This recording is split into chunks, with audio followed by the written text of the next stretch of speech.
Hello sa mga kabakal, lalo na sa mga beginners natin. Kung gusto nyo malapad na back tulad niyan, turuan ko kayo ng workout na saglit lang.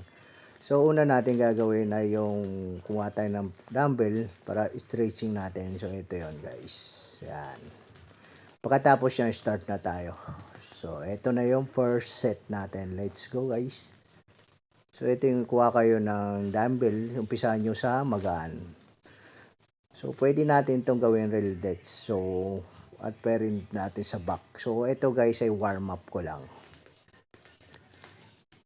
So, ginawa ko na rin to pang ano ko sa back guys. Para na tinatamaan na rin natin yung real debts natin.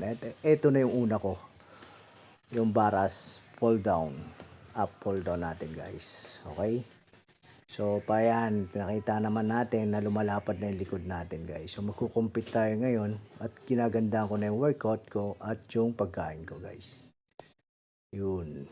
So, flex. Sinasabay ko na yung pag-flex guys para pagkatapos na hindi na tayo nagpa-flex guys. Kasi importante pagpa-flex guys ha.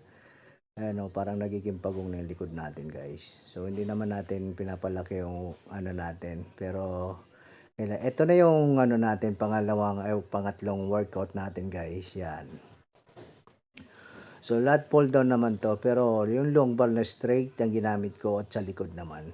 So, para hindi rin tayo naumay. Yan. Pwede naman sa harap.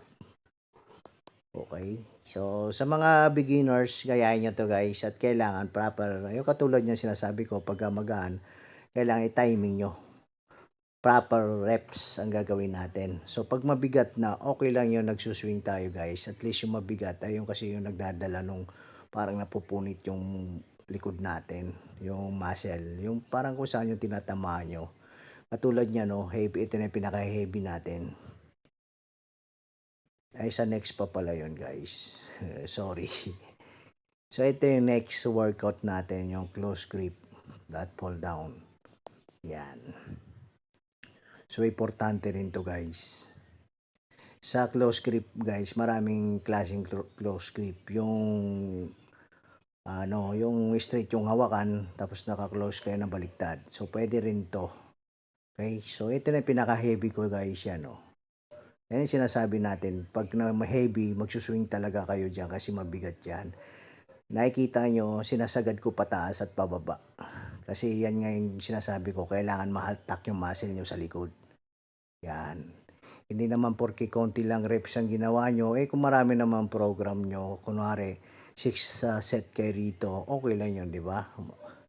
Hindi natugma sa timbang ko yung binubuhat ko, pero okay lang yan. Hindi naman tayo pabigatan ng buhat. Pagandaan to ng katawan guys. Yan. Papalo naman ako guys sa mga beginners natin para natuturuan ko kayo ng mga pagkain at workout. So yun lang, salamat guys. Sa beginners guys, try nyo to. Okay, so hindi ko rin to tinatanggal sa back workout ko. Itong traktora na to na machine. So yun ang tawag ko rito. May kanya-kanya tayong tawag dyan. Sa mga beginners guys, try nyo lang. So yung mga pagkain lang ayusin natin. Kasi ang workout, pare-pares lang naman to guys. Yan, basta marunong lang din kayo. Yan, sinasagad ko yung pagbaba ko niyan kasi para yung lats ko nahaltak pababa. Ayan o, di ba? So, salitan yon. At ito, nag-deadlift ako rito. So, dito, pinakasagad ko na lang ay 300. Yun. So, nag-300 tayo rito.